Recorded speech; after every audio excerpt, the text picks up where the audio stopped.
Kawasaki Z900 is not a new model because it changed the previous one, the Z800, 2 years ago, but it has enough spiritus in itself that it's really worth to know it.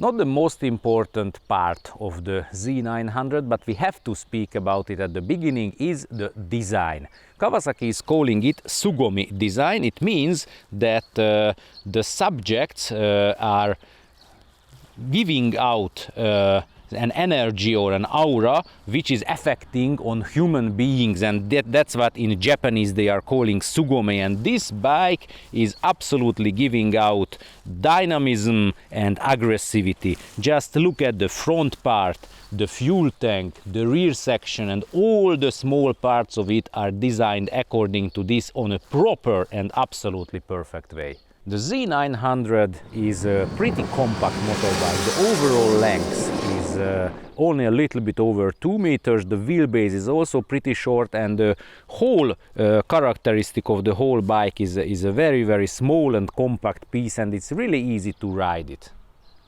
The most important change related to the 800 model is the engine itself. It is still an inline 4-cylinder one, but the cubic capacity increased from 798 cubic centimeter to 948, so it's not 1 deciliter but 1.5 deciliter increasing, and the power increased to 125 brake horsepower. The maximum torque is 98 Newton meter, but not these numbers are the really important things, but how the whole engine is working in their everyday life, because it is working very smoothly. It has very good torque from the low and mid-range revs also, so it's easy to ride it.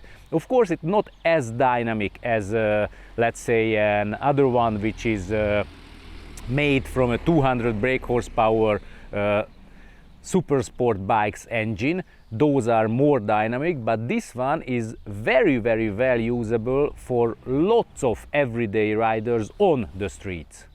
There is one more thing which is very, very important related to the engine, and this is the sound of the motorbike.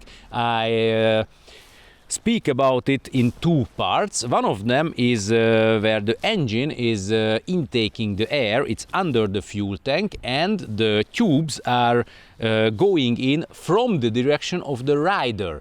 That's why when you pull the throttle, you always hear this beautiful noise. The other thing is the exhaust system, because it has a pre-chamber under the motorbike. It's 5.5 liters, and that's why the final exhaust pipe could be made smaller, and the noise much better. The sound of it is also pretty beautiful. So when you ride a bike and there is no wind noise, turbulent wind noise in front of you, you can always hear these beautiful sounds even at the speeds 120, 130 kilometers per hour really clearly.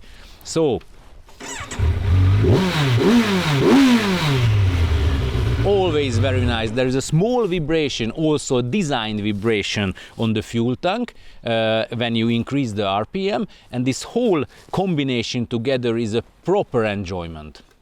An important part of the Z900 is the assistant slipper clutch. It means that the clutch itself has two chambers. One of them is helping you. It means that the clutch is a normal Bovden system, so not a hydraulic one, but the power need of it is so small that I think I have never felt similar to this.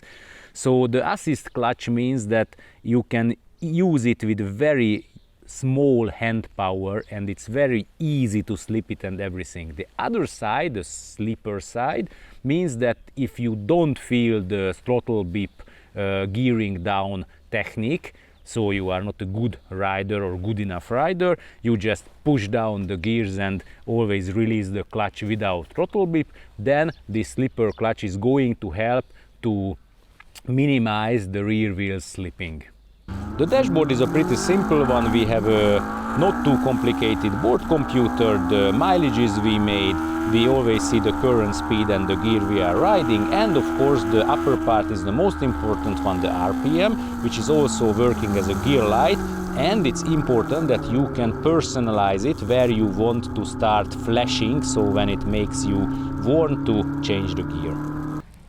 The Z900 has a pretty good and well-usable suspension. In the front we have two telescopic forks. The width of them is 43 millimeters and the travel is 120 millimeters.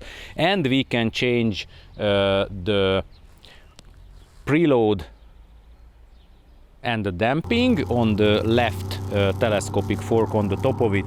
And in the rear section we have a central unit which is put pretty much under the motorbike, in the center of gravity of the bike, and it's designed to be far away enough from the silencer. That's why the heat is not affecting its working. All in all, the whole suspension is very well usable on public roads, and of course on bad asphalts it's not the top of the comfort, but otherwise for everyday using it's absolutely enough.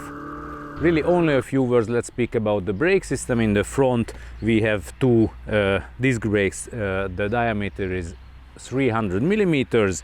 We have 4 piston calipers in both sides, and in the rear we have 250 millimeter disc brakes with only 1 piston. ABS of course we have, and the whole system is working absolutely sufficient on everyday public road rides. The seat height of the Z900 is pretty good because it's just a little bit under 80 centimeters. It means that a lot of smaller or shorter riders will reach the gravel well from it. And if I sit on, of course I am too tall for the motorbike. If I remember back to the Z800, which was one of the most, let's say, small motorbikes for me, for my body, this seems to be much better. I've already been ridden over 250 kilometers with it, and it was not uncomfortable at all. And there is one more very important thing, that Kawasaki has an ergo fit system, which means that they can customize your motorbike with factory parts, seats and everything else, absolutely to your body's needing. So for example, this bike for a taller guy can be also made more comfortable. I tell you all the things which are missing from the Kawasaki Z900. There is no electric throttle, there are no engine maps which you can change. There is no traction control, there is no full computerized dashboard, there are no LED lightings in the front, there is no wind protection. What do you have? You have an absolutely perfect motorbike for road riding. The engine is strong enough and the torque is very good and smooth. There is no wind noise, the suspension is good enough. You have an only 180 millimeter wide rear tire, which means that you can steer the bike into the corners very easily. So all in all, this bike, for those riders who like this naked style, is going to be maybe the motorbike written with big letters. If you like the video, please push a thumb up. If you donate our work, you can find the link below the video. Then we will send all of our films before their publicity to your email address.